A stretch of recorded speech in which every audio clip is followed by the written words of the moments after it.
Why are there so many shows starring Muppets and dozens of movies too? They said they'd watch everyone and they mean it. It's something that they've got to do.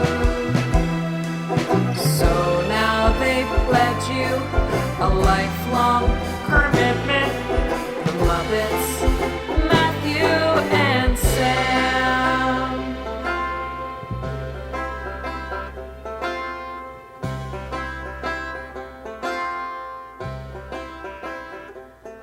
Welcome to Commitment, the podcast where two friends have vowed to watch all things Muppets. I'm Matthew Gatos. And I'm Sam Schultz. And this week we watched the Muppet Show episodes that aired between February 15th, 1979 and May 10th, 1979. That means we watched the episodes featuring guests Harry Belafonte, Sylvester Stallone, and Roger Miller. And we also watched a segment from 60 Minutes that aired in March 1979, where 60 Minutes went behind the scenes of the Raquel Welch episode. But before we get into all of that, I wanted to let all of you out there listening know that March is going to look a little bit different on this podcast. Or I guess sound a little bit different because there's no visuals. But we'll be wrapping up season 3 of The Muppet Show next week on here. And then we'll actually be taking a week off from uploading. So there will be no new episode the week of February 28th. We deserve a little break. And after our well-deserved week off, we will be coming back with 4 different kinds of episodes in March. For the first episode in March, we are going to be doing a first 10 years of Sesame Street special episode where we're watching a ton of things, and I will give you the full rundown at the end of next week's episode. Not every episode from the first 10 years, so don't worry. We're not that nuts. We are watching like the first episode of each season and then a bunch of other stuff. But I will let you know what you can watch and where, all that stuff at the end of next week's episode. The second episode in March will be about the Muppet music of the 60s and 70s, and we're also going to be answering your questions in that episode. If you have any questions about me, about Sam, about this podcast, about, hypothetical Muppet situations that you want us to talk about, go ahead and tweet them at us or email us at mail@commitment.com if they won't fit in a tweet. Which Muppets would you want to see kiss the most? Is it Beauregard and Beaker? That would be pretty good, actually. The third episode in March will be an entire episode devoted to the time that Kermit hosted The Tonight Show with guests Leo Sayer and Bernadette Peters and other people. And that Tonight Show episode is actually happening during the time frame we're talking about this week. So that's why we're not talking about it this week, is because we want to talk about it in more detail and spend a lot of time talking about all the Bernadette Peters stuff that Sam probably wants to deep dive into. And the last week in March actually marks our 1-year anniversary as a podcast. And it very conveniently lined up with the time in the schedule to revisit the Muppet movie. And that came out right at the end of season 3 of The Muppet Show. So we'll be revisiting our first episode and also revisiting The Muppets Go Hollywood and The Muppet Movie, just like we did in our very first episode.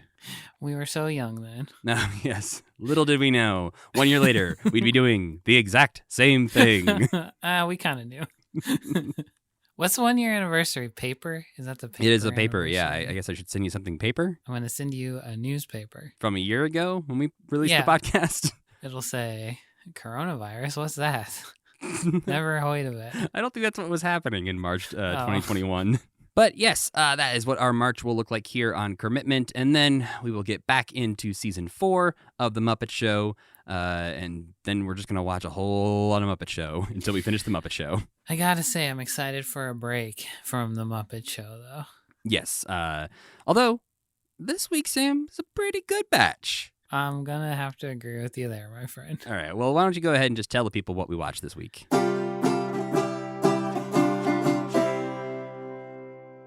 It's February 15th, 1979. You finish washing the dishes from your special Valentine's Day meal the night before and sit down next to your... The Valentine's Day's on the 14th, right? Yeah. And sit down next to your loved one to watch the already legendary at the time Harry Belafonte on The Muppet Show. Aside from Harry being on, which the Muppets are all very jazzed about, Fozzie has decided that the Muppet Show needs a writer and that he's just the bear for the job. Unfortunately, his typing is crummy, his jokes are just as bad coming out of other people's mouths, and his tie gets stuck in the typewriter, almost killing him. Fozzie is sad that he sucks so bad, but Harry's peaceful tones soothe his wounded heart. Harry Belafonte is a singer and a songwriter and an activist and an actor, and he got his start in nightclubs in New York in the early 1950s, like 1949 actually, and quickly became a huge recording star. His big hit album was called Calypso. It was released in 1956 and was, according to Belafonte at least, I don't know why he would lie about this, but the wiki article was very weird about it. It was the first album to sell 1 million copies in a year, so everybody loved him. That album also had the Banana Boat song on it, which Harry sings in this episode, apparently for the first time on TV, on The Muppet Show 23 years later, which seems extremely strange to me, but I don't know. He also guest hosted for Johnny Carson, just like Kermit will, and he interviewed Martin Luther King Jr. and Robert F. Kennedy, so a little better than Leo Sayer and maybe equal to Bernadette Peters. What year was that he did that? 65 or something like that. Interesting. Yeah, it's as far as guests go, sorry Muppets, you kind of lost that one to Harry Belafonte. It's kind of a banger of an episode. So by this point in the 70s, Harry was a regular on and starred in all kinds of variety shows, as was the way of things in the 70s. And he did tons of other stuff, especially when it comes to civil rights activism, that I couldn't even begin to get into all of it here. Read his Wikipedia page. He's way more than just the guy who sang the Beetlejuice songs. He also played the closing number of his episode of The Muppet Show at Jim Henson's funeral. And I think it was like Jim Henson's favorite episode of The Muppet Show also. Yeah, there are some really good quotes on Muppet Wiki that I'll probably read for us later as we get into the episode about this episode, because this episode has like the most information of like any episode I've ever done research on. Yeah, we'll get into it, but it was kind of like, that makes sense now that I read it. Mm-hmm. Good thing he was there to give them advice also. Yes. Next up, February 22nd, mega star and mega hunk, Rocky himself, Sylvester Stallone, is on The Muppet Show, and it's the Lady Muppet's turn to be horny for once. Scooter is back to his old tricks. It seems like he hasn't been a rat for a while, but he's a rat in this one. He's selling desperate young women counterfeit backstage passes to see Sylvester Stallone. Kermit is very pissed about this until Scooter has all the women pretend that they're there to see him, and then the large-egoed frog forgets any of his previous reservations and lets them run amok backstage. Meanwhile, Professor Albert Flan, who's like maybe a competitor of Dr. Honeydew. I'm not really sure what he's doing there. He's trying to show off his new creation, Otto the Automatic Entertainer. Unfortunately, the robot isn't really any funnier than Fozzie, with the added downside that his head explodes all the time. So Sylvester Stallone is Rocky. He's Rambo. You know Sylvester Stallone. He started off in acting obscurity, appearing in softcore porn, before working his way up to TV appearances. Then, inspired by a fight he saw between Muhammad Ali and New Jersey boxer Chuck Wepner, who's also known as the Bayonne Bleeder. Of course. Stallone wrote Rocky in 3 days, just like in a fever, it seems like. He eventually sold the script, but only to a production company that agreed that he could star in it, and the rest is history. In 1977, Rocky won Best Picture, among a bunch of other Oscars, and he was officially hot shit. In 1979, the year this episode came out, Rocky II would also come out, which Stallone not only wrote and starred in, but also directed, and that was also a huge hit. His streak of critically acclaimed films would end pretty quickly, though, and he'd go on to star in such movies as Judge Dredd, Over the Top, and the Expendable films. And Demolition Man, Sam, the best movie of all time. You know, I've never seen Demolition Man. Holy shit, but I really, Sam. really need to. It I is don't know why I've never seen legit it. One of my top 10 favorite movies of all time. Is that the Wesley Snipes one? Yes, it also? is. Okay. And they like go back in time or forward in time or something? They get Austin Powers. They both get frozen and then unfrozen Okay. in the future. Yeah, I have no idea why. I've never seen that movie, but It's I need to amazing. see it. Highly recommend to anyone who has not seen Demolition Man. In the future, all restaurants are Taco Bells. It's great. Finally, for Muppet Show at least, weirdo singer-songwriter Roger Miller hits the stage at Muppet Theater on May 10th, 1979. the Muppets took a big long break, I guess, for the Muppet movie to come out. Is that what happened? Yeah, we'll get into a few of the things they were doing during that time. But to me, it seems like there were reasons they weren't like doing new things. But the Roger Miller episode had already been filmed, so I'm not really sure why they wouldn't have just aired it when it normally would have come out. I don't really have a good answer for that. Anyway, something else is hitting the Muppet Theater, an epidemic of cluckitis, a disease that turns any Muppet who catches it into a chicken. Instead of being responsible and taking the health of his staff seriously, Kermit tries to cover up the outbreak, which only makes it way worse. By the end, everyone's a chicken except Gonzo, who is extremely horny for all his friends now. Uh-oh. So Roger Miller is maybe, to all the internet kids out there, best known as the voice behind the infamous hamster dance. You know, the hamster dance? Do-do-do-do-do-do-do. It's a sped up version of that song. Yes, you know? but to be fair to Roger Miller, he is the voice of Alan Adale, or Alan and Adale. Yeah, I don't know how to say that. The rooster from Robin Hood. But don't besmirch this man's name by saying he is the hamster. No, the hamster dance is great. I think about the hamster dance almost every day. And I think about the cool rooster in Robin Hood almost every day, too. He's cool as hell. That's fair. Roger Miller didn't sign up to become a hamster on the internet, though. Yeah, I mean, Robin Hood, the fox is sexy, but the rooster's pretty sexy, too. Yeah, no, people are talking about that rooster. He's harder to kiss because he got a big beak. Can't kiss the big chicken in that one either. Too bad. Miller was actually, beyond being a rooster and the voice of the hamster dance, he was a Nashville singer-songwriter who sings a ton of songs you probably heard before, like King of the Road and England Swings and the one about the buffalo herd roller skating.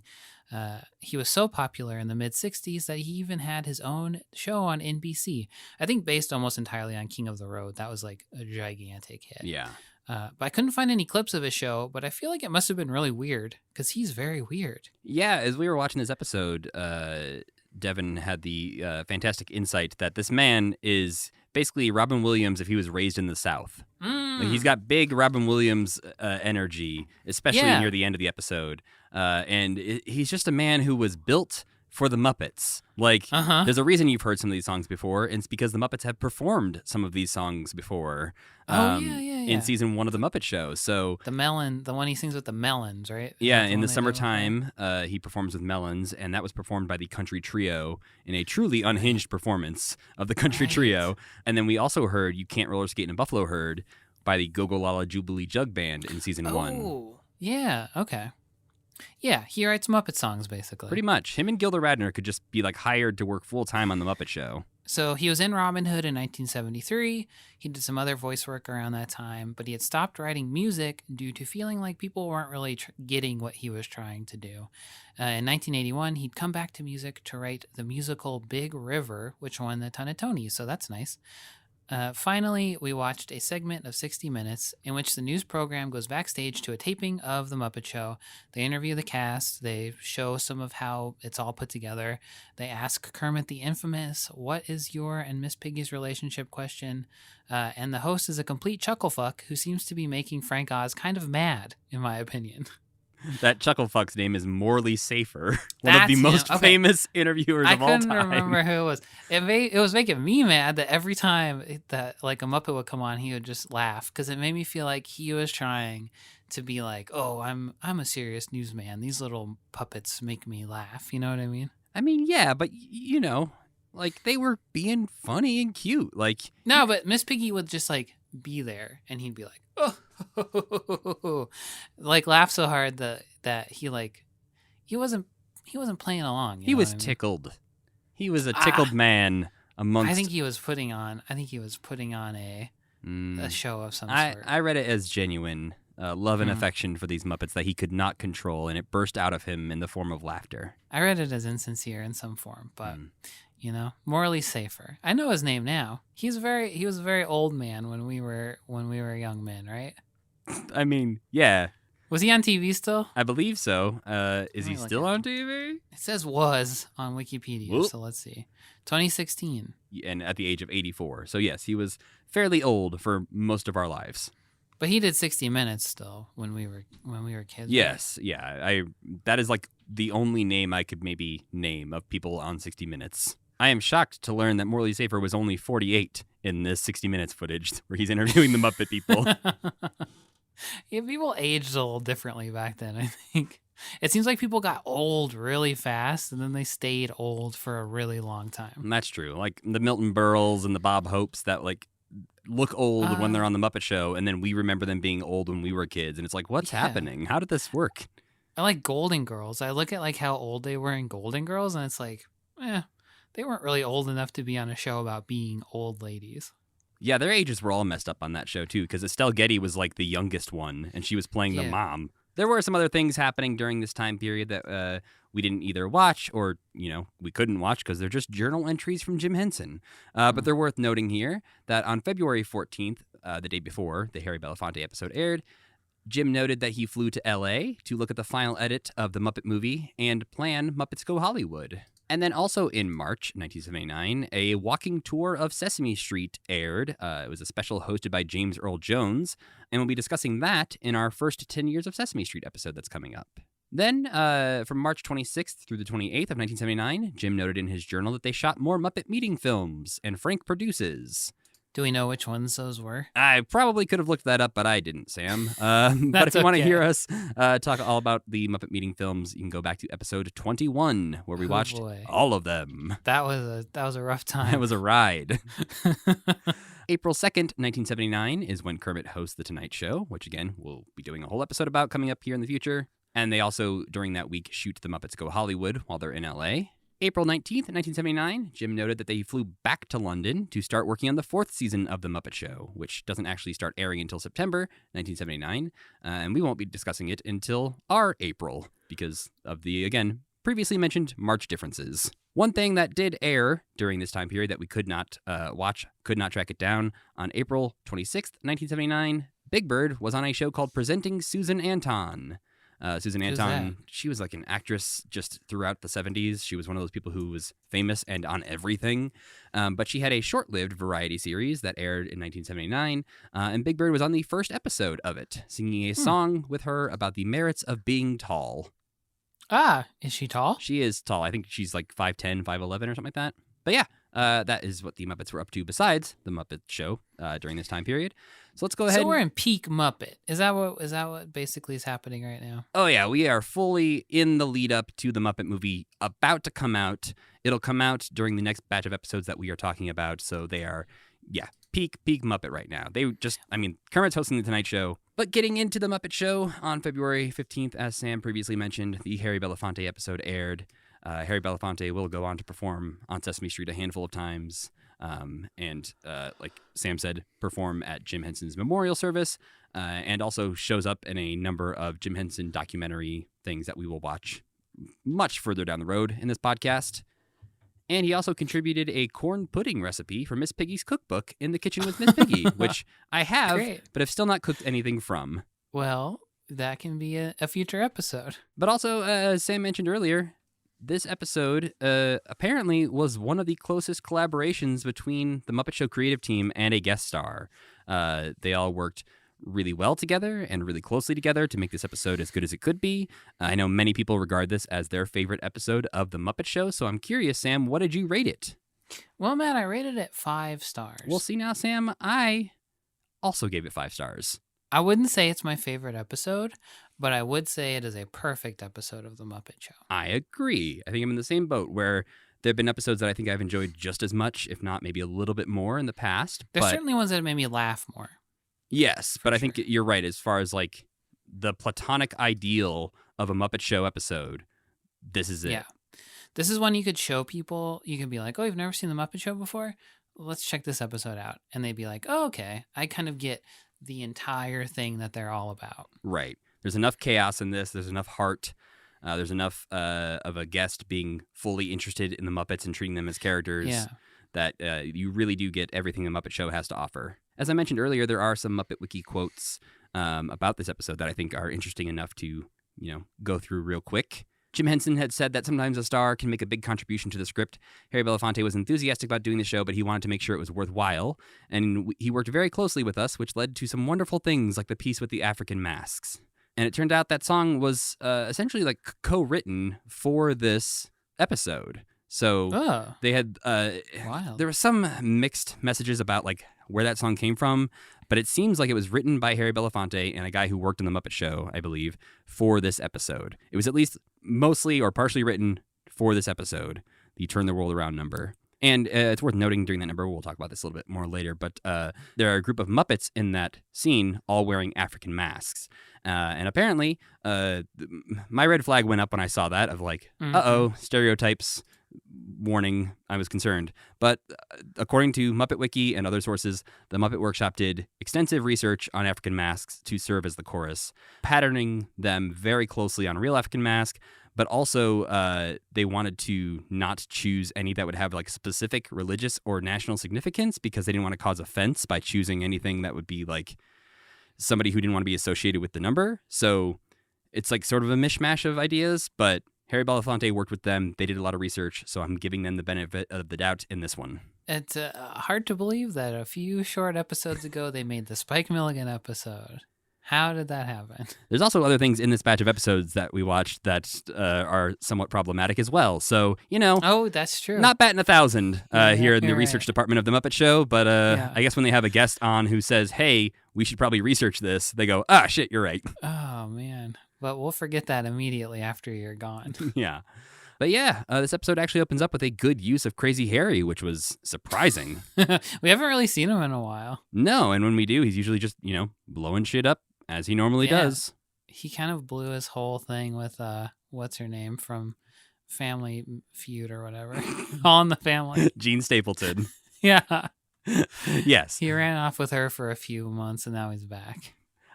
I'd buy that. But yeah, Harry Belafonte is upset that They got divorced very quickly. It was a whirlwind romance. just like off in a Vegas chapel, just Crazy Harry and Gene Stapleton. But yeah, Harry Belafonte is upset because he heard people saying, don't go in that dressing room, Crazy Harry's in there. And, you know, boy. that's his name. And he thinks he's having a bad time at the Muppet Show already because people are calling him crazy. But actually now all the Muppets are having a bad time because they know that he doesn't watch the show. Yeah. Or at least doesn't appreciate Crazy Harry enough to acknowledge him as existing. Yeah, he doesn't know some of the B and C list Muppets. Yeah. He didn't watch the the Valentine's Day special. No, he was busy being like a worldwide star and doing. Or maybe he did watch the Valentine's Day special and he knows him as Crazy Donald. what's his name? Yes. Yeah, you're right. See, he's a true fan. He's like, You mean Crazy Donald? yeah. Excuse If they me. had said Crazy Donald, I would have known who they were talking about. Yeah.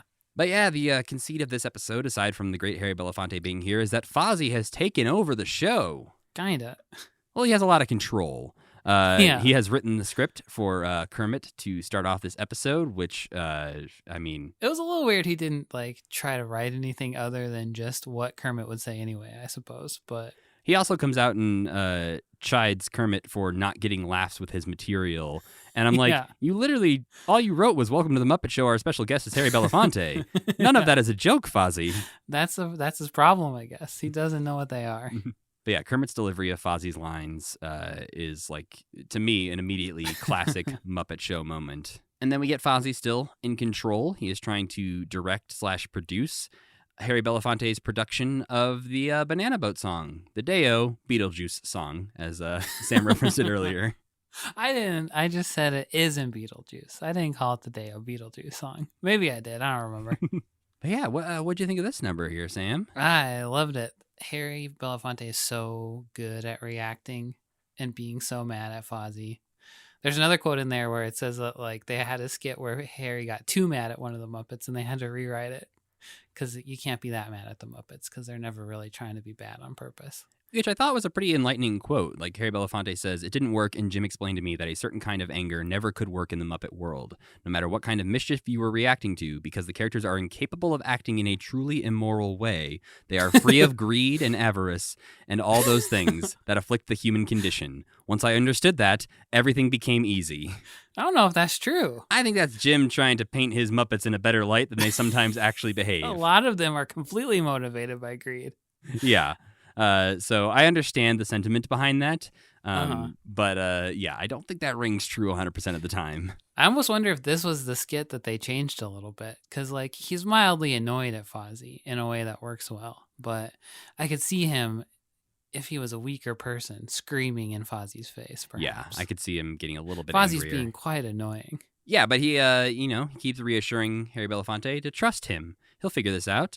And he makes the first mistake of sending Beauregard out to do a task for him. They even used Beauregard well, I feel like. This was the best use of Beauregard we've seen. Yeah, he just is going out to try and get bananas and brings back onions and eggplants and a few other things, pineapples that, again, not bananas. But thankfully, Sweetums is here to save the day by bringing in like 9-foot tall bananas. Bananas? Yeah.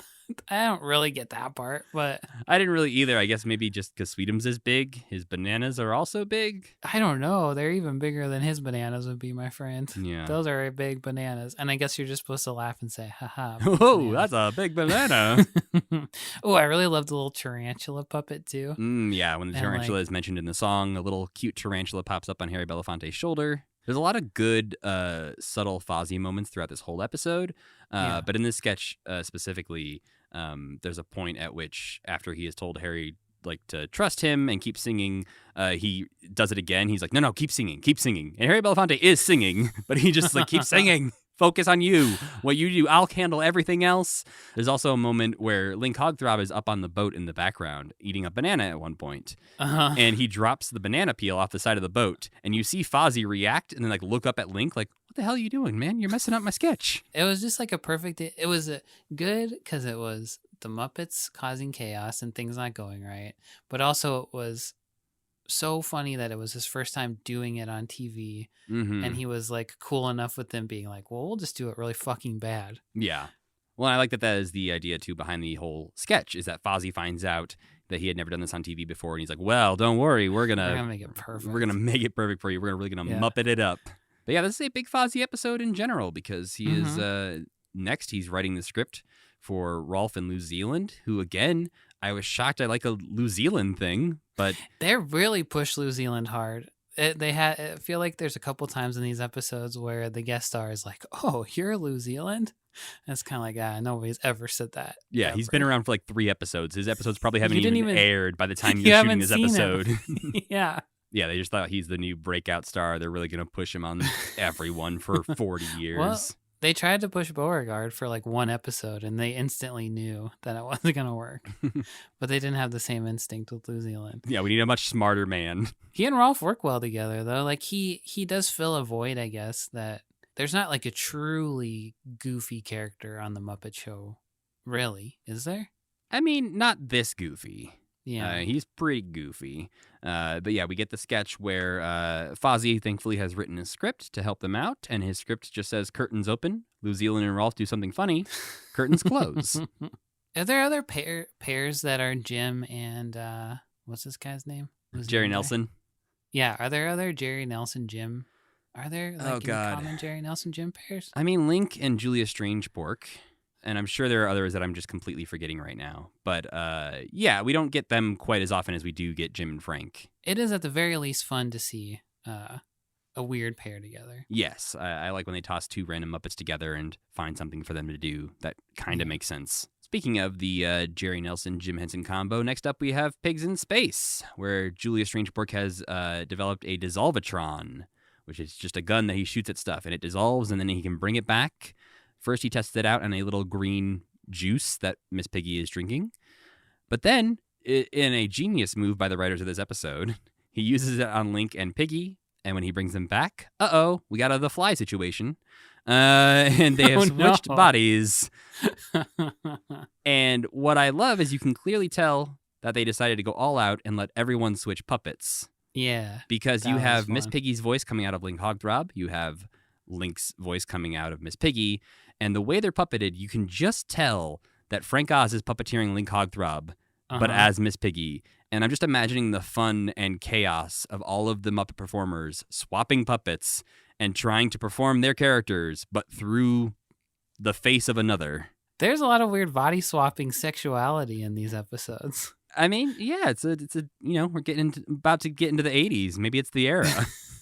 Maybe so. People are really opening up. Actually, I think the whole 70s was like that too. Yeah. So maybe this is just the culmination of the whole decade. Yeah, we talked before about how the Muppets are behind on the trends. So they're just Uh-huh. catching up to that weird sexual body To- swapping to craze. exploring their gender identities and stuff. But we then find out that Julia Strange-Bork has been taken over by Janice somehow. I don't really understand how that happened. But yes, Janice's spirit is inside of Julia Strange-Bork's body. So then Janice comes in, him and Julius. Hard to talk about because I keep swapping names and characters. But then Janice comes in, and obviously Jerry Nelson is now performing Janice as Julia Strange-Bork's voice comes out of her body. And then we get a doubling down of Jim Henson as the Swedish Chef and Kermit both come in. And we get to hear the Swedish Chef's voice coming out of Kermit's mouth and a normal human voice coming out of the Swedish Chef's mouth. We got double Jim in the Rolf and Kermit's part too, right? We get a couple double Jims in this one. Yeah, and that one, it seemed like maybe Rolf was pre-recorded when he was talking to Kermit backstage. Yeah. Right. But yeah, you know, when you got a good idea to swap puppets and have a bunch of different characters with different voices, you got to just pre-record a lot of Jim Henson. Next up is the UK spot, where we have Zoot and Floyd just playing a simple Honeysuckle Rose. But there's a bee who keeps buzzing around Zoot's saxophone, eventually ending the sketch by getting eaten by Zoot when he sucks him up into the saxophone. He spits him up. He's just chewed up slightly. Yeah, it's still gross. It is pretty gross. It's also the second like bug in a horn joke of the episode because Gonzo at the beginning has like a fly or a bee or whatever buzzing around his trumpet. This one was really fun because there's a part where you can see how they are doing it, kind of, where he has to like line up his saxophone exactly the right place for the bee to be able to go in, but they kind of mess up and you can see the bee like dip below where he's supposed to be. Yeah, I'm actually wondering if they had to like basically film these both at the same time on different sets and like layer them in the monitor so that way they could like see what the other person was doing. Yeah, because he's watching the bee very well. Yeah, and I have a feeling that it would be really hard if you like pre-recorded either part of this and tried to match up the other part. It would be quite difficult to line those up at all. I wish there was more footage of how they did this freaking stuff. Yeah, thankfully we will talk about that more in the 60 Minutes feature because we did get some good behind-the-scenes footage in that. Yeah. But first, we have a drum-off, Sam, between Harry Belafonte and Animal. I just wrote down it's good. That's all my notes say. Yeah, it was just a cute little thing. I was smiling. It's just a great little moment of Harry Belafonte and Animal. Yeah, and he's so convincingly interacting with them. There's all kinds of moments of Harry Belafonte either talking sweetly to a Muppet or getting a little perturbed by a Muppet or competing with a Muppet, and he's convincing in every single one of them. And even when he laughs in the opening Banana Boat sketch, he's laughing at how funny they are, not in the like Chris Christopherson, I can't believe I'm doing this with a puppet kind of way. Yeah. He's perfectly at ease with the Muppets. Mm-hmm. If anything, he seems to calm them down, where he's like, hey, Fozzie, just take a second. Chill. Like, calm down. It's okay. And then, yes, we get the closing number, which is Turn the World Around, which is just, you know, a very sweet, beautiful song of Harry Belafonte singing a song that attempts to make the world better. Do you think it succeeded at all? I mean, if I'm judging by current status, no. Maybe it would have been even worse had he not sang the song. You know what? Though. That is a positive way to look at There's it, Sam. no way to know. Who knows what could have happened? Yeah. We maybe wouldn't have even been born. They wouldn't have even made it to 1987. Our parents made love to this song. That's not quite what I meant. That's what you said, though. That's not what I said at all. Roll the tape back. That is not the words I used. But it is. It's delightful. It's harder to talk about good episodes sometimes, I feel like, especially this one.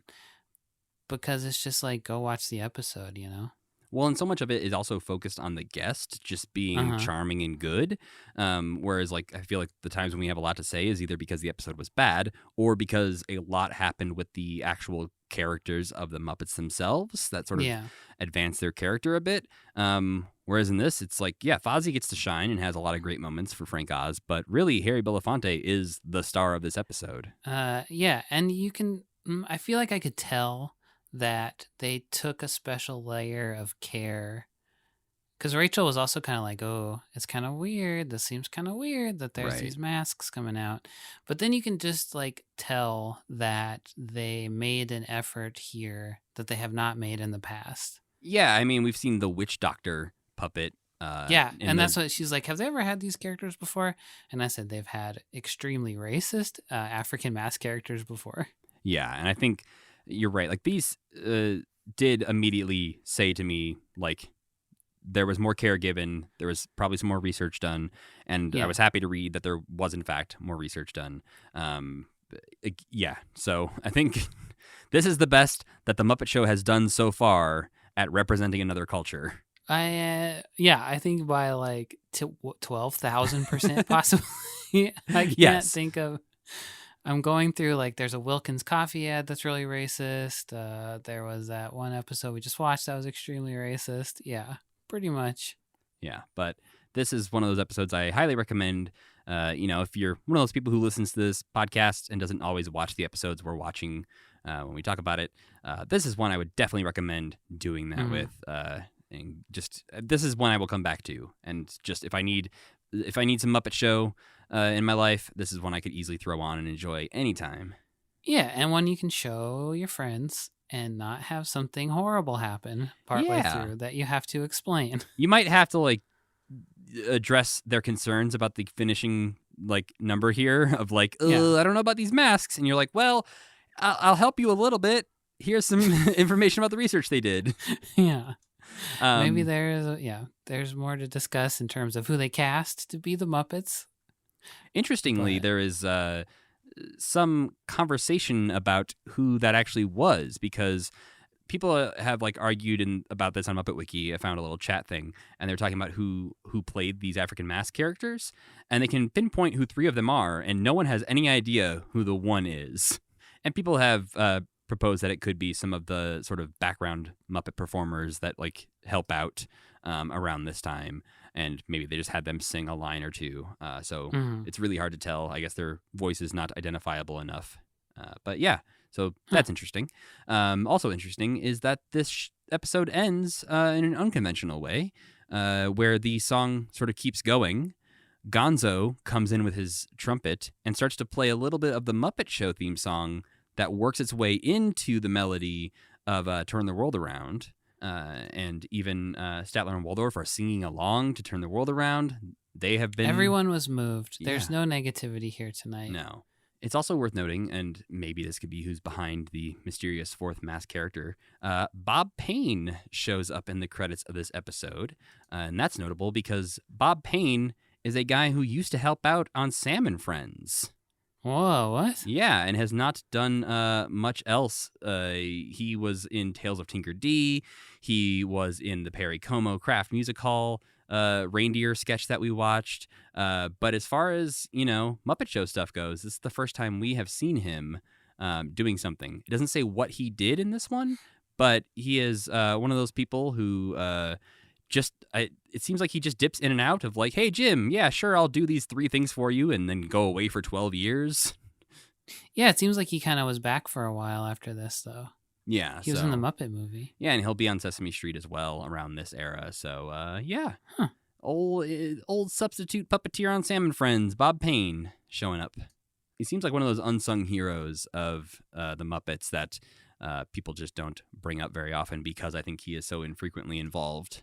But I know Craig Shemin, who is a writer of many Muppet things, who is writing the upcoming Sam and Friends book, got to interview Bob Payne for that book. So whenever that comes out, I'm very excited to hear what he has to say. But next up, on February 22nd, 1979, we have the Sylvester Stallone episode of The Muppet Show. Worth noting, this episode was used for a scene in Rocky III, because there's a weird montage in Rocky III where they're showing a bunch of things of, look how famous Rocky Balboa is. And in that, there's like a clip from this episode where you hear Kermit say, like, our special guest, Rocky Balboa, yay! And how'd they do that? Jim Henson redubbed it. So that's amazing. Yeah, and they show a little clip of him like in the dressing room beating up the punching bag as if it was Rocky, not Sylvester Stallone. So this episode was on the same tape that the Avery Schreiber episode was on. I don't know if my parents just like taped it off TV, but I've seen this episode like dozens and dozens of times. And when this started, it just suddenly like unlocked in my head, and I was like, oh yes, happy as some clams. It was all living in there. I think I think this is on one of those Best of the Muppet Show VHSs that like came out at some point where they would put out like 2 or 3 episodes on a VHS. So I'm wondering if you had one of those. Seems Sylvester Stallone was on a tape with the James Coburn episode and the Debbie Harry episode. Who's James Coburn? No, I don't think I've ever seen this one. Was Avery Schreiber in any of them? So my parents must have just taped them off of Disney Channel or something. But yeah, what did you give this episode star-wise, Sam? I give this one a 4 stars, and underneath it I wrote, it's nice. I gave it 3.5 stars. Okay, what did you write underneath it? It's kind of less nice than Sam thinks it is? That's exactly what I wrote. That's so weird that you knew exactly what I wrote. But yeah, this episode does open up with the screaming groupies going nuts for Sylvester Stallone. He's just a hunk. They all want him. It's nice to see a man be objectified, you know? Yeah, and not in like the creepy Rudolph Nureyev way where Miss Piggy was trying to seduce him in the sauna, but in a way where Sylvester Stallone is like actually into it and like wants to show off for these girls. He's like, oh yeah, you want to watch me punch something? He is like so fucking weird. I think he's such a weird man. They should have like invented a new kind of microphone for this man. They could like put like in his throat or something so we could understand him better. Because I know it's like, I'm not meaning to like make fun of the way he talks, but it is very hard to understand him many, many times throughout this episode. Yeah, he's mumbly. That's okay. And the way he hams it up is just so like, hey, just a normal guy. What do you want? Well, speaking of hamming it up, Sam, this episode opens up with a number by the Pigs. Yeah. A culturally insensitive number by the Pigs. What a surprise. Yeah. They do that. A song you may know if you're also like other culturally insensitive things from the Enchanted Tiki Room at Disneyland. And I looked into this song because it felt off to me. Like I was like, you know what? This song doesn't feel like legit Hawaiian, especially when it's followed by a joke of Statler biting his tongue and Waldorf asking him if he's speaking Hawaiian. Ugh. And it almost squeaked by with just being a little bit like, ugh, come on. Yeah, but that made it be like, fuck you, Statler and Waldorf. Yeah. The more I looked into it, though, I was like, oh yeah, fuck this song. So this song is called Hawaiian War Chant. You will hear it many, many places as just a generic Hawaiian song. Turns out this isn't really the Hawaiian version of this song. This was made popular in like the early 1900s by some dude named like John Noble or something. I didn't write his name down. That feels fine to do. Johnny Noble. Yeah. And it was recorded by Spike Jones and a lot of other people through the years who recorded this version. The Enchanted Tiki Room has a version. Most of the time you will only hear the later verses of this song, which are sort of like nonsense, almost Hawaiian phrases. There are earlier verses that are in English. But the original title of this song, I am not going to be able to pronounce, so I will not attempt to because I will mangle it. But it translates to "We Two in the Spray," and it was not written as a chant. It was actually about two lovers meeting. So it was not a battle. It was not a war chant. And so the English title has nothing to do with the song as it was originally written or performed in Hawaiian. Basically, this guy, Johnny Noble, liked this melody that this Hawaiian prince wrote in the 1860s and was like, yeah. Well, what if I just ignored all of that and made something that sounded Hawaiian, wasn't really, and everyone loved it. Because that's so interesting. It's at least appropriative, if just like not outright racist, because there's some, again, phrases that sound somewhat Hawaiian near the end of the song. If you pop them into Google Translate, some of them don't translate to anything. Like they're literally nonsense phrases. Other ones translate to water it and water it. He sneezed and the other two were close together. Gather up to see the sun again. Breathe deeply. Cool. Yeah. So water it and water it. Water it and water it. The only redeeming thing I wrote down about this is that the Kwango, the mountain gorilla, is really nailing those penguins with the coconuts. He's great at it. He hits like 4 in a row. Yeah.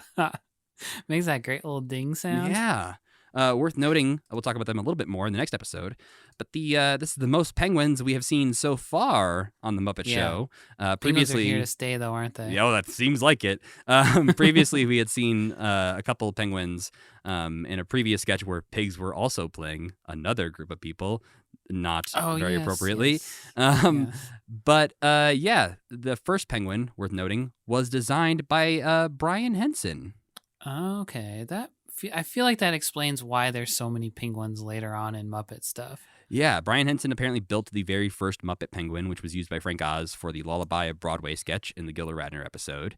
And, they added a few more for the Sylvester Stallone episode, and they added like 50 of Then them they in the built, Roger Miller. 40, yeah.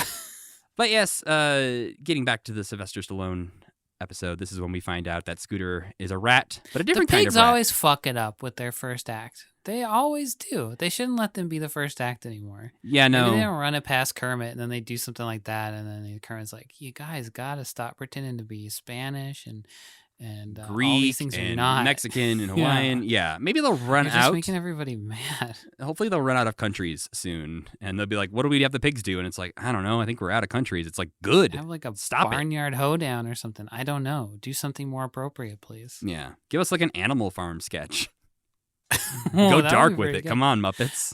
There's that one really like ugly one who does like remind me of Animal Farm. He seems like one of the pigs. You know what I'm talking Yeah, about? yeah. He's got like some eyebrows going, and I think he's the Yes. one who was also the caveman who threatened to beat up Rolf once. Yeah. He'd be the one who'd sell the horse to the glue factory or whatever happens in that book. I don't remember. I was in 7th grade when I read Yeah, it's been a while for me as well. it. Some pigs do some mean stuff, I guess. Yeah, that's your book report on Animal Farm.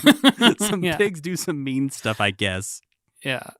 This is we get to see Scooter being a different kind of rat in this episode. This is my favorite Scooter that we've seen so far, I feel like. I do like scheming Scooter as opposed to nepotism Scooter. Selling out, for $29, they get backstage passes to the Muppet Show, Yeah. and only. Which was so much in 1979. I mean, it's not like a lot of money. How much he made total? $39, $29. Oh, okay, so he made total $29. Let's go to the old inflation calculator. You're doing it already, aren't you? Yeah, God, you're so much faster than smarter and better than me. it's like $111. That's a lot. I'd say then divide that by 4, like $27 or something. Yeah, but like, I guess if you're Scooter, who is maybe like a 14-year-old boy, like $111 is quite a bit of money. I feel like he's a sophomore in high school because he's gonna buy pot with this for damn sure. He's gonna go to Dr. Teeth and say, "Hey, who's your guy? Yeah. I know you got a guy." You know what? He might be Dr. Teeth's guy. Ooh, he's the go-between. He's getting it from some other high schooler, and he's bringing it to the band. Yep. Oh, I can Yep. see that. Scooter's gonna get No Country for Old Men someday. He's gonna get the pneumatic tube in his head. Who's gonna give it to him? Who'd be the most likely Muppet to be an assassin? Crazy Harry. Yeah, But he wouldn't do it that way. No, we need. Swedish Chef probably has one of those things. He has to off a bunch of cows all the time, so he's Yeah, got one of Swedish those Chef is pneumatic gonna tubes. accidentally do the pneumatic tube through Scooter's head. Yeah, it would definitely be an accident. But thankfully, Scooter does get away with his scheming because he plays to Kermit's ego. And as long as these groupies are here for Kermit, he's absolutely fine with it. Yes, because he's a dirty old perv. Yep.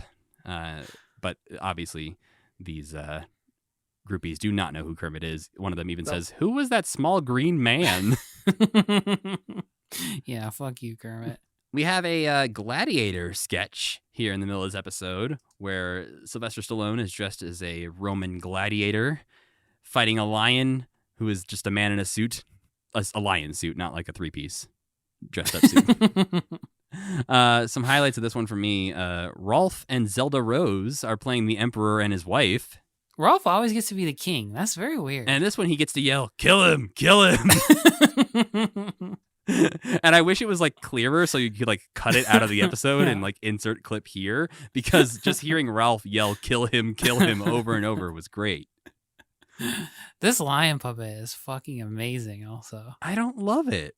You don't love it? I think he's beautiful. There's something about it that is like, I wish it was a little bit more Barkley and a little less Cowardly Lion. I don't like Barkley, so it makes sense that we would have the opposite opinions on this lion, I think. Yeah. I just want to like get in that mane, you know? It is a very nice fluffy mane, but I think my problem is I just see the man. Like this is like sort of like the camel Sopwith, where I'm like, oh yeah, no, I see, Shapely legs. I see the man in this lion. But also, I know him from my childhood, so it's entirely possible that I just am, innately influenced by that. Well, I think we will see him again. Surprisingly, I think he will pop back So up he on shows the up Muppet Show. one more time, maybe. Yeah. He looks like a puppet that would have been too expensive, and that what's his name would have said, guys, write some lion skits. Come on. David Laser is insisting that they make this lion work as many times as possible because it He's was too like, damn "Okay, expensive. This all looks to be in order. $5,000 on yarn. What? Normally, it's only $4,000 we spend on yarn. But yes, they the number culminates in them deciding to sing "Let's Call the Whole Thing Off," But with the Roman words instead. Yes, It's very cute. It is very well written. It is a very good sketch. There are some puppets off to the sides of the Roman Colosseum area. There's like some pig guards and some other random guards who, for a lot of the sketch, are just like they're dead, not moving. No, I didn't notice that. And they're a little distracting when you see them, but thankfully they get some life and move around at one point. But there's an impressive ragdoll to real guy transition in this one, something that we've seen since the very first episode of the Muppet Show, but where they will have somebody pick up the character when it's like just the empty suit, toss it around a little bit and throw it, and then it immediately transitions to the real person laying on the ground. And this one is pretty much seamless. I love when they do that. Yeah. There are some moments in this episode, which I think is what brought it down to a 3.5 for me, where I'm like, yeah, Sly, you didn't really land that punchline. He is a big cutie, though, isn't he? Yeah, he's hunk. He's just a hunk of meat. Scooter brings the groupies back to Sly's dressing room, just to look at him, I guess. I guess so. He's fine with it. Well, one of the girl groupies just says like, touch me, and he just reaches out and like touches her face. But I do like that he does want to show off for them. Like, the girls in Scooter are all very impressed by the way he punches this punching bag. Yeah. Him and Miss Piggy, that's why Miss Piggy's not in this episode. Him and Miss Piggy would be too powerful together. Yeah. They just be punching everybody to death. Yeah, and then posing glamorously. They just team up as this like weird boxing duo. Yeah. And I gotta know what you think. You alluded to it a little bit in your summary, but I gotta know what you think of Professor Albert Flan. He's weird, isn't he? And Otto, the automatic entertainer.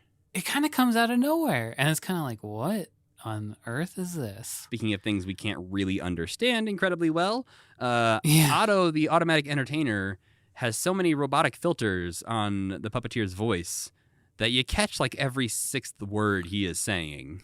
It's better in the second skit he's in. Yes, but I don't, like, it's hard to follow the joke, and also neither one of them are that funny. A weird thing also is that his scene partner, so Albert Flan, you can hear a little bit of distortion on his voice too. Maybe that's so just I was wondering, like, yeah, maybe that's just how the audio works. Is like there's a filter Right. that it's plugged into, and they have to, like, they're all fed into the same box, and yeah, or like it's really filtering his voice to sound like that live. Is that maybe it? And then you can just it's picking up the other guy's voice. probably, yeah. That feels like it would probably be a live thing. I was kind of surprised to learn that we don't see them ever again. They seem like they are introducing new main characters in the Muppet Show, basically. Yeah, this like feels... Albert Flan's going to show up with some new character all the time. And honestly, I kind of like Otto. I could see Otto pop in every now and then as like he's Beaker, basically, I guess. So I don't know. Yeah, but he kind of looks like Elmo as well. Like he's like if He's Elmo quite was cute. a robot. Yeah, if he got roboticized by Dr. Robotnik. Exactly. But yeah, I was kind of surprised to see that they never pop up again. They seemed like, especially like, I feel like Albert Flan could show up with different inventions and things he wants to It's to kind show of a off. voice you don't hear anywhere else, too. Yeah. Yeah, it's almost out of place. It feels maybe even more like newer Muppet stuff than like this era of Muppet stuff, too. Yeah, it feels like some of the later Muppet Meeting films that we watched from the 90s where there's just some really wacky characters with a really wacky voice, and that's kind of the extent of their character is like, whoa, look at me. But I do kind of like this like version of Jerry Nelson where he's being a little bit more like he was in that thing where he was like talking about the history of the Muppets and Kermit and Fozzie were like, fuck this guy. Yeah, it was like a puppeteers conference or like the salute to ventriloquism or something like that. He's got a little bit more of that vibe, this character does, that I kind of liked. We then get Link Hogthrob coming back to Sly's dressing room, not to gawk at him like the previous people did, but to bond. Because Give he him sees some tips about being a hunky man. Yeah, he sees this is his equal. This is a peer. This is another hunky star. I think there's room today in our world for Link Hogthrob to come back. I love Link Hogthrob, kind of. I love a man Miss Piggy. I think there's space for that. Especially a male Miss Piggy with like less confidence than Miss Piggy. Yeah, Because his ego is very easily shattered, where I feel like Miss Piggy's is not. So he is his ego is very quickly bruised. Or if you break her ego, she just decides to chop you in half. Right, where And Link he is going to gets very cry. sad. Yeah. But yeah, he does end up getting punched in the face by a punching bag that he punches and bounces back into his face. Did he mark me? But yeah, I did. This is maybe one of the most enjoyable Link things we've seen so far, just because he is trying to bond with one of the guys. And then we get a weird use of Beauregard in this episode where... They're trying to kill him now. That's what. maybe that's what They're it is. putting him on all the really dangerous things. Sam the Eagle's trying to stop Beauregard from going out on the stage because he knows best. He knows Beauregard is not supposed to be an entertainer. Yes, they're playing fine music out there. Yeah, but they are playing the William Tell Overture, and Beauregard has signed up to, I guess, be the guy with the apple on his head. It doesn't seem like they know that there's going to be that part, the people playing the music. I don't know. That, like, cellist or whoever it is, from the get-go, has his string pulled back real far like a bow. True. I guess you're right. And unfortunately does miss and hits the apple. He still lives another day. Who knows if he can be killed, though? He would just, like, T-1000 back together if that bow went through his forehead. Uh-oh, you lost your bow. Here, let me get that for you. Then we get a veterinarian's hospital that, normally I would like because it continues from an earlier sketch. Yep. But it unfortunately, which is great. Yeah, but unfortunately it wasn't very funny. No, I don't remember any of the jokes in it at all. It's a lot of Hawaiian jokes again. Rolf does a thing where he's moving his hands if they're swaying palms. And the pineapple joke, not good oh at all. boy, yeah, get me some napples. What's an apple? They go on pies. Oh, pineapples. Bad. Very bad. We'll get a great veterinarian's hospital soon, though. Yes. But first, we have to watch Fozzie saw a robot in half. Like agonizingly. Oh, going back for a second, actually, to the William Tell number. Where the hell is Gonzo? And why wasn't that Gonzo? I don't know. Gonzo's not...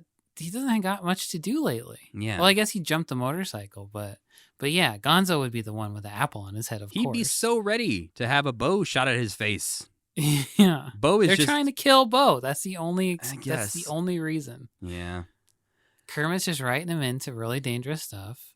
And Gonzo's like, please, Kermit, let me do it. Kermit's like, no, you don't understand. There's a method to this.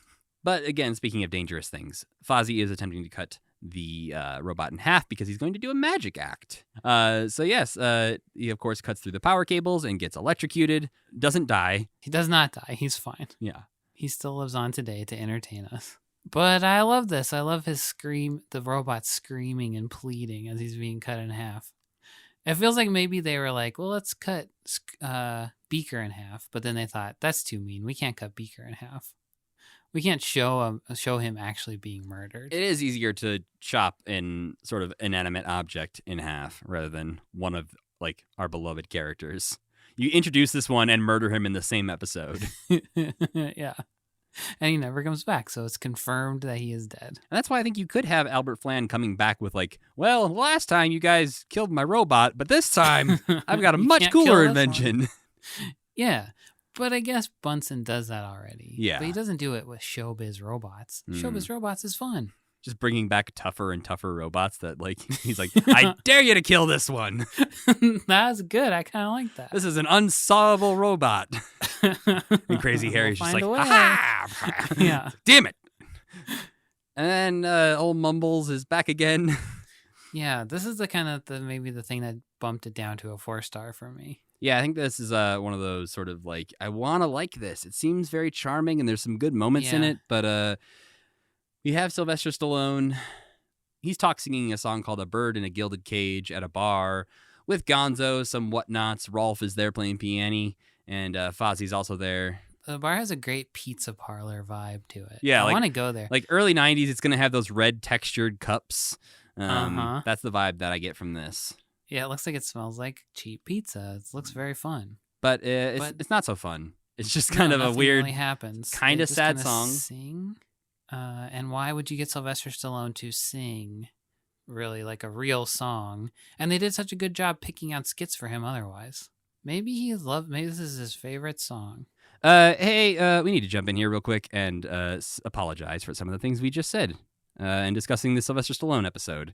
Because it does turn out that Sylvester Stallone does not just mumble. He is not just underperforming. It turns out complications during Sylvester Stallone's birth caused the obstetricians to use some forceps to try and get him out of his mother.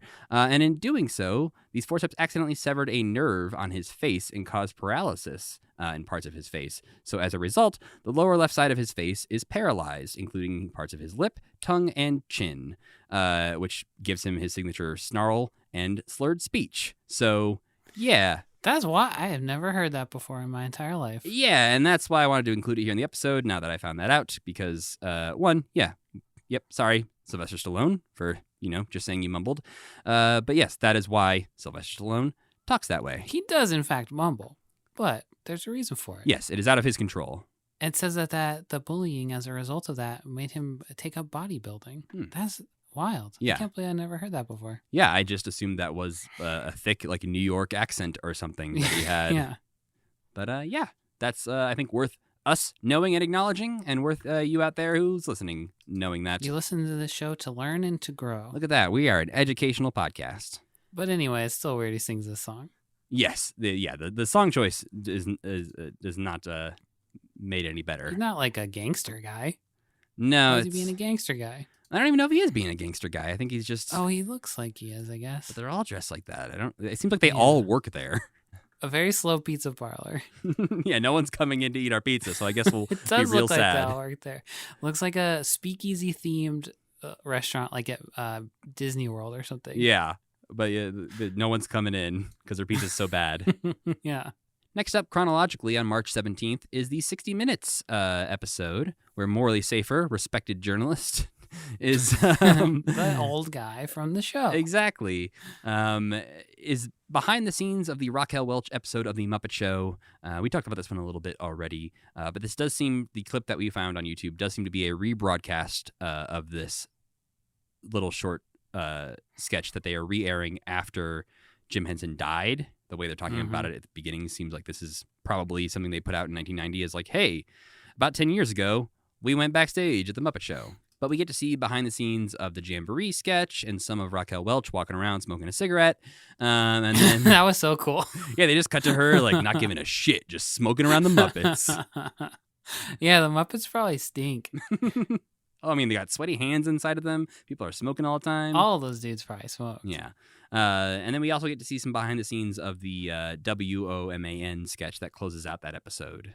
But yeah, what'd you think of seeing some behind the scenes? I liked it. I thought it was, if I was them and I was watching that, the part, like if I was the Muppet performers and I was watching it when I was on TV, I thought it was so funny that they were like, the men are almost painfully shy and they couldn't even look me in the eyes without speaking through a puppet. And then it cuts to them and they're just like, hey, what's up, Morley Safer? Yeah, they seem nice enough. It was a little bit like the Orson Welles really show that we watched where it's like he's talking about them with them in the room. Yeah, it's exactly the same thing. News shows do that all the time. We can't be too hard on Orson Welles for it. But then it like cuts to Frank Oz and he's like giving the most like articulate explanation of the art of puppetry you could ever hope to hear. They do thankfully call him like the best puppeteer in the world. That, yeah. After calling him painfully shy. So good. But yeah, we get to see some good behind the scenes moments as well as some good interviews. I think it's worth a watch. It's sort of a precursor to the Of Muppets and Men documentary that we will get to watch in a while. I liked a couple parts of it where they refer to Jim Henson saying he's been Muppeting for 25 years. Muppetry. They use the word Muppetry at one point too. There's also a moment in there where Jim and Frank are being the Swedish chef, and they're doing the sketch where he dribbles the chicken and shoots it into the basket. And you see that it kind of messes up the first time they do it. And so they have this weird little shorthand conversation about how to do it better the next time. And all Jim says is, I think it's bloom, big laugh, 2 points, and then go get it. What the fuck was he talking about? I don't know, but Frank seems to understand it, so I guess they just know how to communicate with Talk each to other. me? Yeah. It was weird too when Morley Safer asks him how much the Muppets are worth, and he's like, "Surely not $1 million, you fucking liar! How could it not be?" Yeah, and Jim does not really want to talk about that at all. Jim Henson is the man who, like, when he was 20, you could buy super expensive sport cars. Yeah, so. he was getting like Rolls Royces and stuff pretty early on. Yeah. So yeah, definitely worth a lot of money, but Jim doesn't want to talk about it. It's a little weird, and I don't know if it's how the show is always produced or if it's something that they decided to do for this behind-the-scenes special. During a lot of the Frank Oz, Raquel Welch moments, Jim Henson's just like standing a few feet to the side of Frank Oz. Like looking the opposite direction. Yeah, and so he's watching a monitor clearly, but my assumption would be that if that's how they were normally filming the episode, he'd be back behind the cameras watching a monitor. I guess it was probably staged that way for the camera. I don't know, because it says like, it seems like the director of the special was probably like, we want Jim to be included in these shots. Go stand over there. Yeah. But look like you're doing something still. Because we get that during the Fozzie and Raquel being sexy to each other moment. And then we also get that again at the end during the WOMAN number, where it just looks like Jim is standing somewhere I don't think he needs to be. Mm-hmm. And just like staring at a monitor, making sure everything's going all right. But I find it hard to believe that during every time like Fozzie's alone doing something, Jim's just like 3 feet to the left of Frank Oz. What's he do? It's threatening. Yeah, it just seems not natural. But maybe again, I don't know. Maybe he's just a weird dude and he likes to hang out close to him. It seemed to me also that the line from the Raquel Welch episode where Fozzie's like, "Can I bring a friend?" was ad-libbed. Did that? Yeah, I couldn't tell because he says, like, "Can I bring a friend?" And people kind of laugh. And then he says, "Just my mother." And, like, the mother part is not in the episode. No. So I'm wondering if they, like, cut it because you hear Jim Henson laugh pretty Jim loudly. Cracks up, yeah. Yeah. And so I'm not sure if they would have, like, left that in regardless. But maybe they had to cut it out because Jim laughed. But yeah, you get a lot of good behind-the-scenes footage. You get interviews with Richard Hunt, who is immediately, like, it's clear how outgoing and ready to talk about everything he is. Mm-hmm. He's like, "Hey, you want to talk about Muppets? I'm here." He seems much more... They always ask Frank, like, "You must be crazy." And Frank's always like, "No, I am not crazy. I'm a very normal man with a pig on my hand. But Richard Hunt is like, "I'm insane." I love to be insane with my puppets. Yeah. No, Richard Hunt seems to be enjoying himself more than anybody there. Uh-huh. He's way younger than the rest of them, isn't he? Yeah, he was like 18 when he started with the Muppets. But yeah, I think it's worth a watch. There's not much else like really to point out from it, but we do get to hear Beauregard say that he is strengthy, which we have not seen any examples of yet. Well, that wasn't the best ad-libbing that I'd ever heard. Yeah, I don't think I thought he was strong once. Wasn't he strong once? Nah, I think he was remember. strong once. But yeah, I think like I don't think they are like prone to great ad-libbing, like as we see in this. Like not everyone is ready to just like ad-lib because They're Morley not Safer all. asks about New Zealand, and all Jerry Nelson has prepared is to say the famous like, "I throw them away and they come back." It's Yeah. like, all right, doesn't really answer the question, but all right. Okay. They're not all Frank. No, definitely not. So getting into our last episode of the week, Roger Miller, country star extraordinaire, just goofier man than I ever imagined when we started watching this episode. So goofy. I think we were both anticipating something like a Roy Clark, just a Southern gentleman coming in and singing his country songs, but this dude's super weird. He's an avant-garde country musician. Oh yeah. I feel like we get to see like 5% of how weird this man actually is in this episode. There's a really great part right before Kermit walks into his dressing room, and he's just like yodeling, like scream yodeling. Yeah, it seems like And he's then Kermit practicing walks in, a he's song like, or something. "Oh, hey." Yeah, but he's just going, "Wee!" And then Kermit walks in, he's like, "Hey, Kermit, what's up?" And that seems like the peek in the door of like who he actually is to me. He also looks exactly like my brother. So this whole episode, I was like, "I love you." I have to love you. You're my brother. Yeah. I think this is a very lovable episode overall anyways. Mhm. What did you rate it, Sam? I rated it a big old 5 stars, Matt. I gave it love this one. 4.5. That's close enough to 5, though, isn't it? Yeah, it's pretty close. And I don't, like, there was just some things that, like, were pretty funny, but didn't get, like quite the joy from me that Harry Belafonte got from me. So I was like, it needs to be a little lower than Harry Belafonte. I feel like this one got joy from me and the laughter from me as well. This one is a solid episode as far as, again, something you could show somebody who hasn't really watched the Muppet Show. Show them the Harry Belafonte first. But then if you want to show them sort of how weird the Muppet Show can get, showing them every character in the show turning into a chicken is a good second. Uh-huh. But first, we have to get some penguins out of the way. They start off this episode by singing Alabama Bound. Fucking do it. That is a very funny song choice for this. Oh, yeah. Because they're on the Mayflower. They are pilgrim penguins. Yeah. So that was a good start for the penguins. And there's so fucking many of them. There's so many penguins in that sketch. A lot of them are just on a stick being waved around. But they don't even have that many people. No. Yeah, it seems the penguins are here to stay. And they're flipping around in the background of sketches forever. Yep. They pretty much emerge into the world fully formed as what they will be forever. Yeah. They don't, like, the chickens and the rats take a while to get to the rats level. still ain't there even close. No. The chickens are getting there. I think this is a big, strong showing for the chickens in this episode. Yeah. But yeah, the chickens rats are objects of sexual desire in Muppet World. But the rats don't really have much character yet. We still got like a season until the rats start getting some character. But yeah, the whole episode here is about cluckitis, which is just a delightful concept where a random Muppet sneezes, turns into a chicken, repeat forever. I thought you were going to say a random concept in a time when people randomly just get a horrible disease in the real world. I mean, yeah, the parallels, it was hard to ignore the idea of this virus spreading around the backstage. They could take legal action against Kermit, I believe, for trying to cover up this outbreak. Oh, for sure. He is, like as you alluded to in your summary, not a good boss.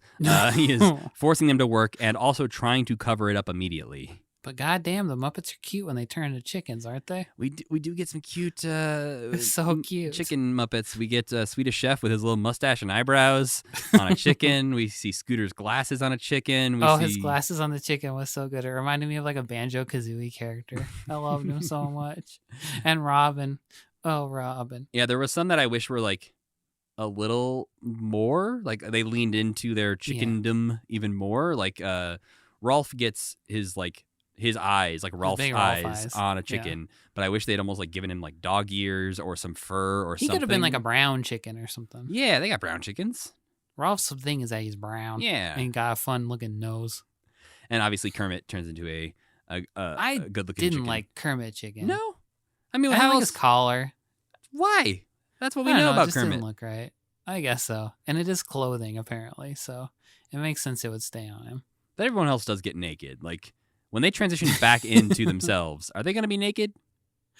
I don't know. Do they turn back into themselves, or is this a splinter universe where they're all like this forever? At the end of the episode, Roger Miller does say that cluckitis will pass in a few days. Oh, that's good. Because he said he previously had it. Do you think he was referring to the fact that he played a chicken in Robin Hood?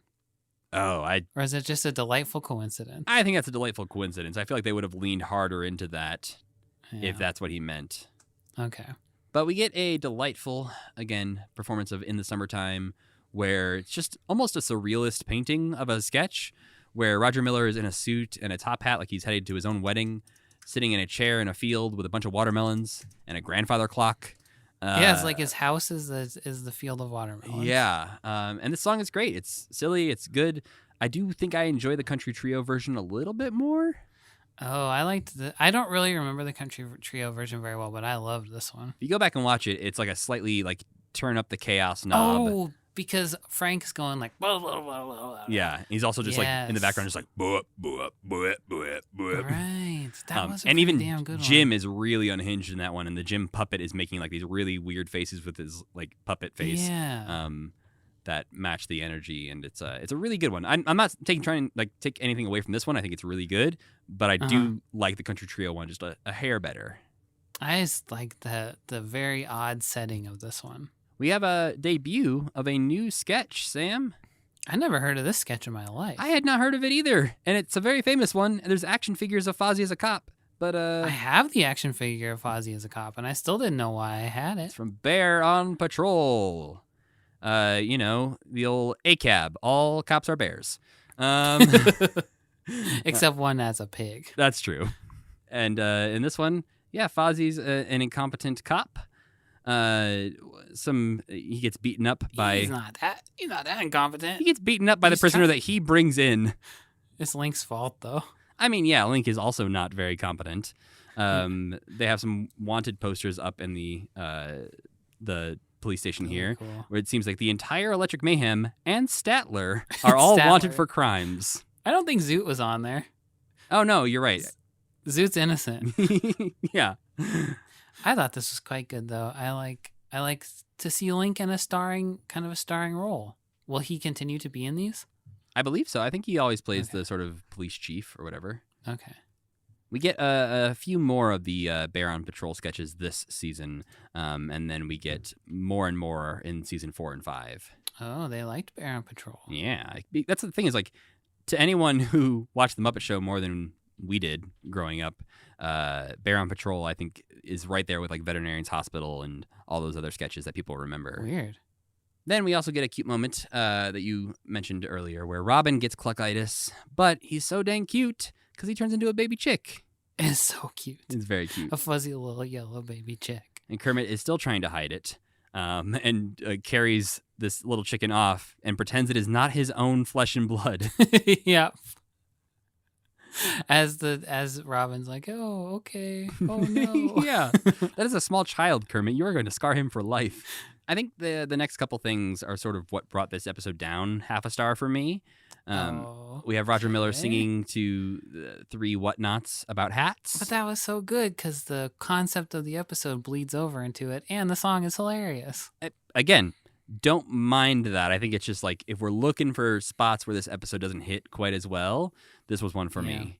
I will agree that this UK spot was one of the all-time stinkers. Yeah, it's just a bunch of Muppets, no chickens in sight, singing down at the old Bull and Bush. Which must be British. It is. It's a real bar in England called the Bull and Bush. So it's a real song about a real bar, and it's just real British, and I didn't like it. Mostly because there was no chickens. Happen. I guess a cow drinks something at the end. Yeah, but if a chicken had popped up, if all of them had turned into chickens by the end, it would have earned its spot in this episode. But it just felt like something inserted into this episode randomly. Which it probably was. This is where we get the example of Roger Miller recognizing the voice of New Zealand. He's so famous, you don't even got to see his body. You just know him by sound alone. Yeah, unlike Harry Belafonte, who didn't know who Crazy Harry is. Roger Miller's like, I've watched every episode of this show, and that's clearly New Zealand in a chicken suit. Yeah. Gonzo continues to be horny for everyone because he loves chickens, and they keep turning into chickens. And this is like, it could have been the thing right at the end of this episode. Like Gonzo wakes up and realizes he's been dreaming the entire time. I was expecting him to turn into a damn chicken. Just like a really long curved beak. That would have been his dream. I don't think it would. Oh, actually, you're right. It wouldn't be. He wants to be Gonzo fucking a chicken. Yes. He doesn't want to be a chicken. Yes. Does not want to be a chicken fucking a chicken. No, that's boring.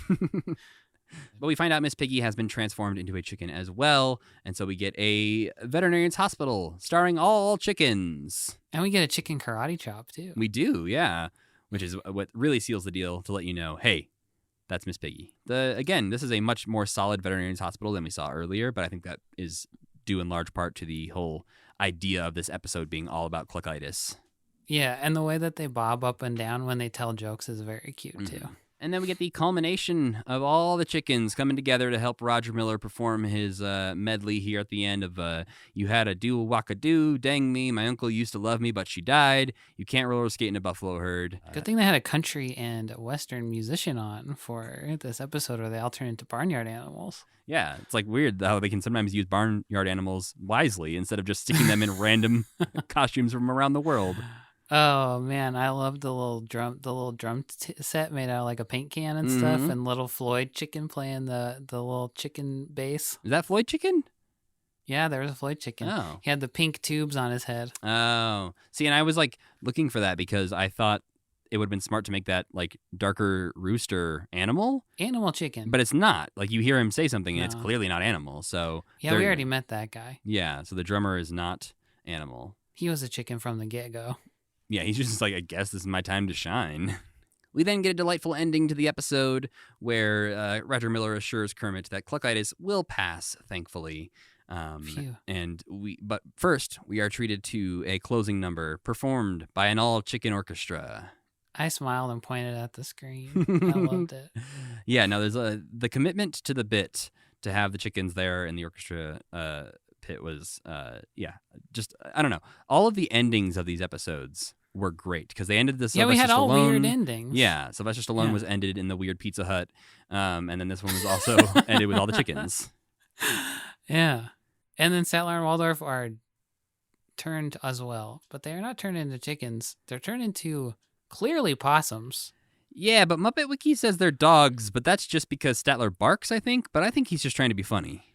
Yeah, I do too, because we've seen these used as possums before. Yeah, they're very, very clearly possums. And one thing the Muppets have is a fuckload of dogs. They could have put a dog head on there, no problem. Yeah. I think they're clearly possums pretending, like, just being funny and barking at the camera. I guess they do look like old men dogs. I suppose I could see that. There's no dog that looks like that. No, you're right. No dog has a pink nose. No. Does any dog have a pink nose? I mean, probably. Albino But the dog, I ears don't suppose look like would. dog ears. Like, Mm-mm. those are clearly possums. 100%. Yeah. But yeah, a very solid batch of episodes across the board. I think this might be our only batch of episodes that was all dudes. Guess. Oh, interesting. Yeah. That's why we liked them also. Wow. I'm just kidding. But yes, it is rare that we get just all guys guesting on the Muppet Show 3 in a row. But yeah, this is a very, very strong batch of episodes. I think the concepts of each episode were strong. I think the writing, the endings of each episode fully committing to the bit, just like everything we like about Muppet Show episodes is present. I never got bored the entire time, and sometimes I do. But now it is time to talk about our Muppet of the Week.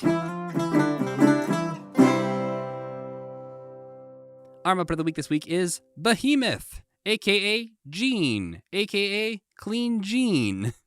He is the big yellow gold monster that we have seen eat some other Muppets at this point.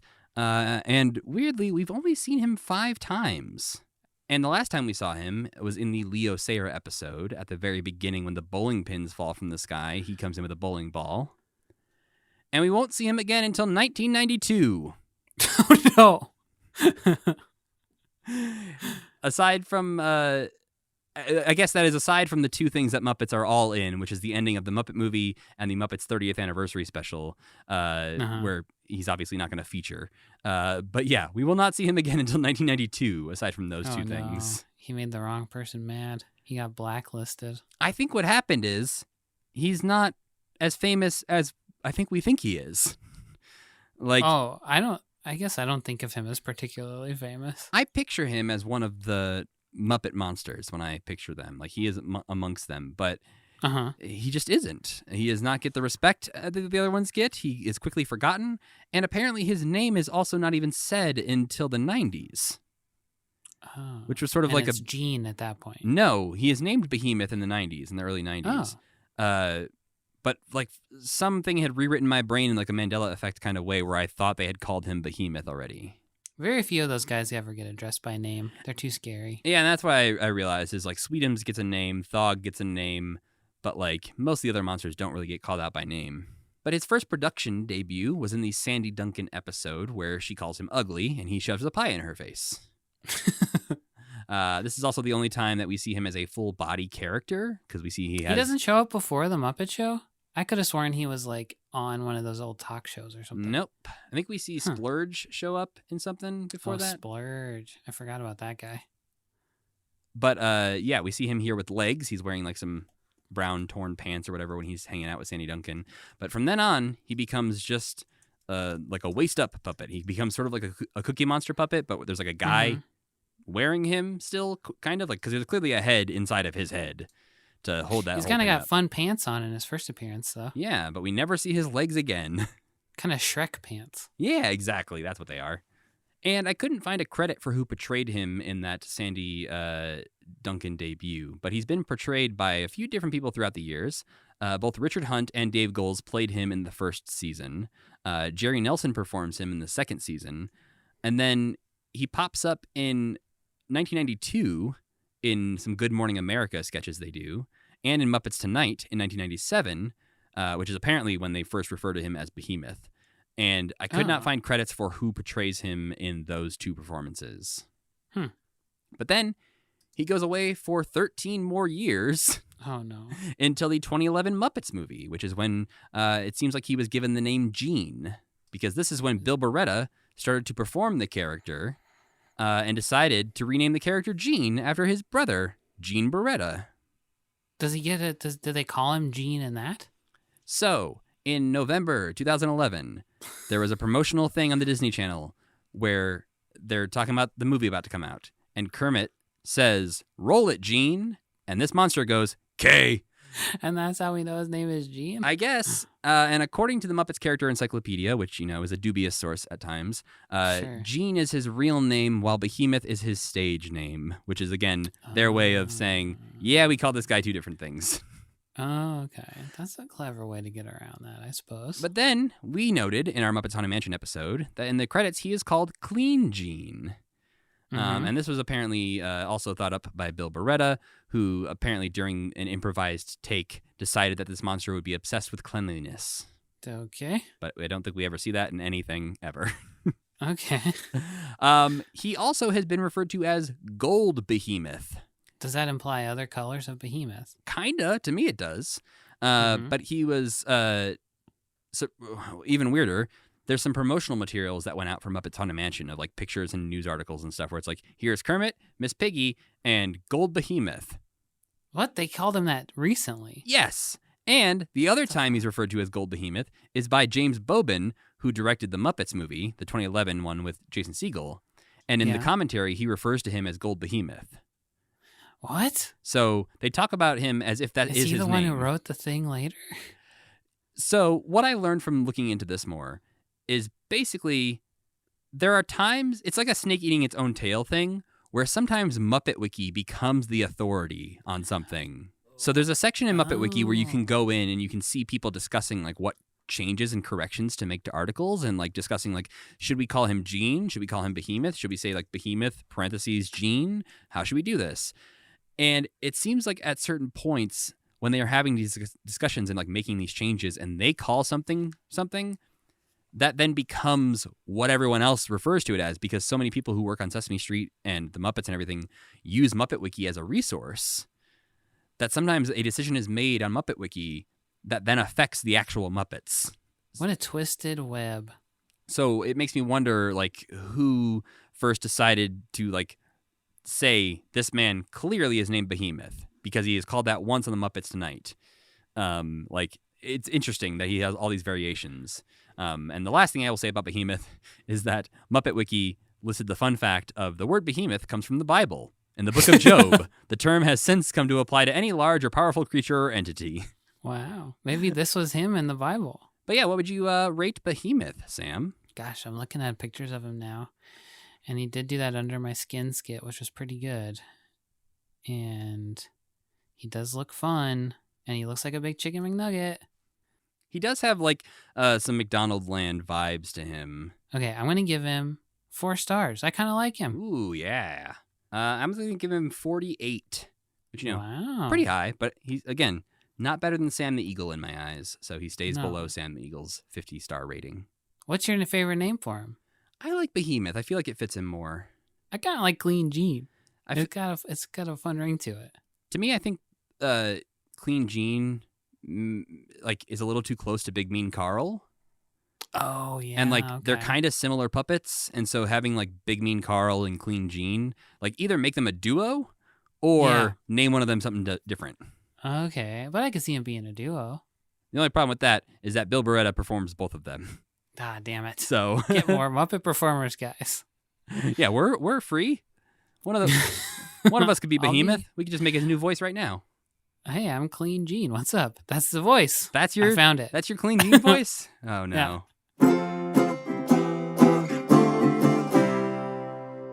So, Sam, did you have any time to watch any non-Muppet things this week? I sure did. I won't talk about Mandalorian again for the 3rd week in a row. Because it's not the Mandalorian, it's the Book of Boba Fett.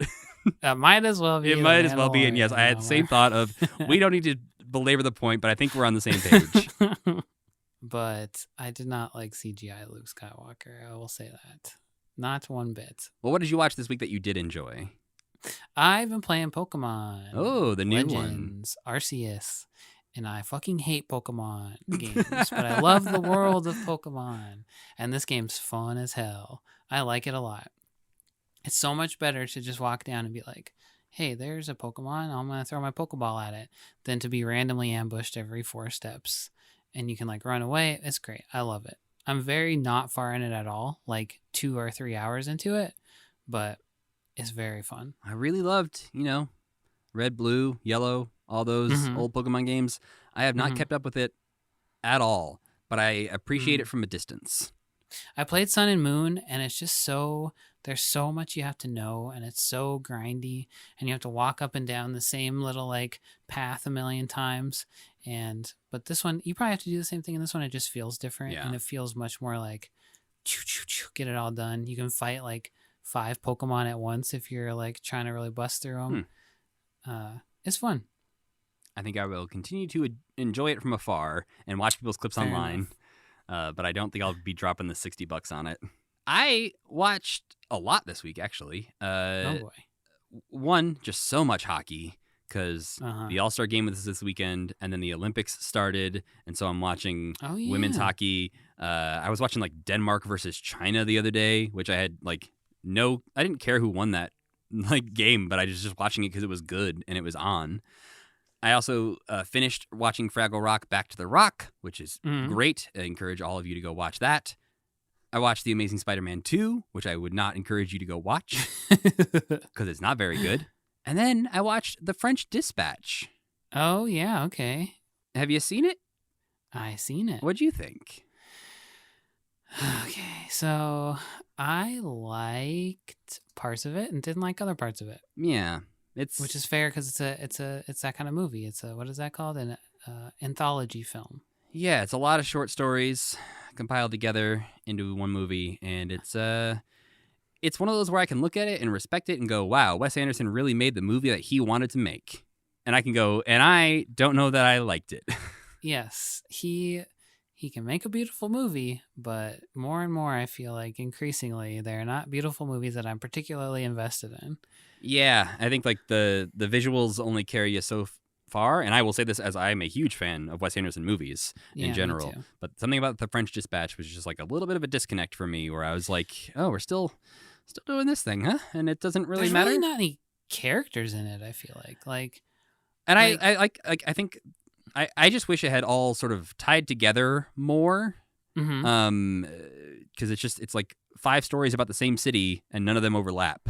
And I'm just at the end they're like, oh, wasn't Bill Murray so great? And it's like, well, we saw him like twice and he wasn't that great. I don't know what you guys are talking about. Like but if it had been about him, I feel like it would have been really good. My favorite scene in the movie is the last scene in the movie. Yeah, me too. Where I'm like, this is coming together. This seems great. Oh, it's over. Oh, okay. Yeah. Weird. I want to know more about this guy. Okay, finally we're going to get this guy's little story. No. Nope. He's just... Movie's over. Into the movie. Yeah. But I really liked the art, the prison artist guy. I thought that part was great. The Benicio del Toro one. Yeah. That was also my favorite. But even that one was so long that I'm just like, oh, okay, this is a big chunk of this movie is about this thing that doesn't really affect anything else in the movie.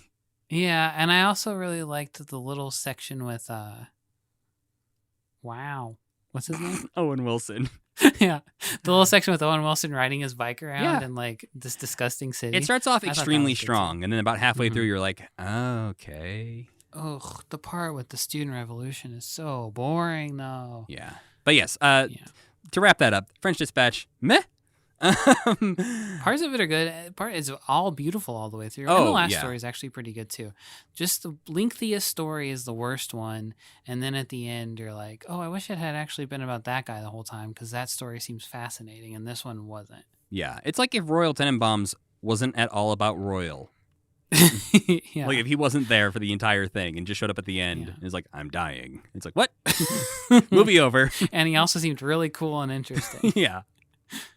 So yeah, let us know what you thought of those non-Muppety things on Twitter at CommitmentPod or our individual Twitter accounts as well. Or our new podcast, Wes Mint.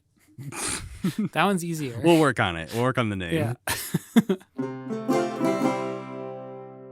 But before we go, we need to let you know that next week we'll be watching 3 more episodes, actually the last 3 episodes of Season 3 of The Muppet Show, featuring guests Roy Rogers and Dale Evans, Lynn Redgrave, and Leslie Uggams, who brings along a big yellow feathered friend with her.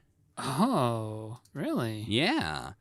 And we'll also be watching a clip from the special called Hello, Here is Berlin that aired in August of 1979.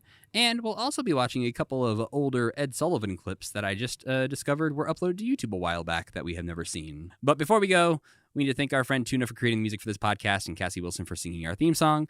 You can follow this podcast on Twitter at CommitmentPod, where you can find the links to all the things we watch. Don't forget to go to commitment.com to pick up a Commitment logo enamel pin. And again, if you have any questions for us for that upcoming Q&A episode we're doing, you can email us at mail@commitment.com. And you can also follow me on the internet at Matthew Gatos. And I'm Sam Schultz. And as always, keep believing. Keep pretending.